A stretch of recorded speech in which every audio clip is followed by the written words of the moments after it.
I never let people call me a single mom by my title. I'm Lisa Nichols, who happens to be a single mother. Don't define me by my circumstances. Define me by my intention. But my biggest accomplishment is being willing to give myself 1,000-second chances. And every time I got to 999, I pressed reset. I went to the same conference 42 times. And there I raised $532,000 in capital for my company to start my dream. And my dream was to transform teen lives. I got fired from 5 different jobs. I was broke and I was broken. Yeah. And then I got pregnant with my son unexpectedly. And then at 8 months, my son's father went to prison. I went to the ATM to get $20 out the bank because I didn't have any Pampers for him.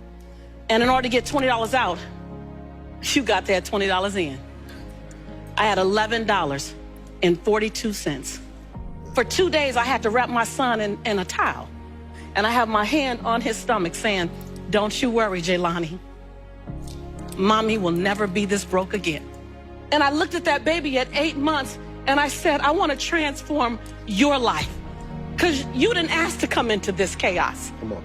As an African-American male child in South Central Los Angeles with a single mother whose father's in prison, he had a 66% chance of going to prison himself. Not on my watch. Not on my watch. So if I have to be willing to drastically transform myself so that I can become the woman that I know I can be. I was bankrupt and trying to not ask anyone for help. I was bankrupt in everything that was holding me and keeping me where I was. I've always talked a good game, but I wasn't doing anything with my gift.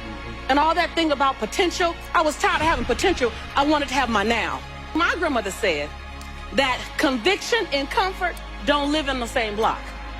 If you're going to be convicted about something, you might have to go through some discomfort. But if you want to stay comfortable, why don't you just relax where you are, because that's where you're going to stay. Right. And so are you willing to reinvent who you are? Are you willing to kill away the procrastination? Are you willing to kill away the excuses, the blame game? Yeah. I didn't ask permission. I gave notice.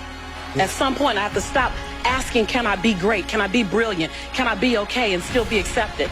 I just stopped asking permission and just gave notice unapologetically, not in a braggadocious way, not in a way that shrunk anyone else, in a way that said, I only got one life, and I'm gonna ride this one till the wheels fall off. And it didn't come from, you know, a motivational experience. It didn't come from an inspiring teacher. It came from hitting rock bottom. And that was the beginning of me rescuing myself. I realized that I am my rescue.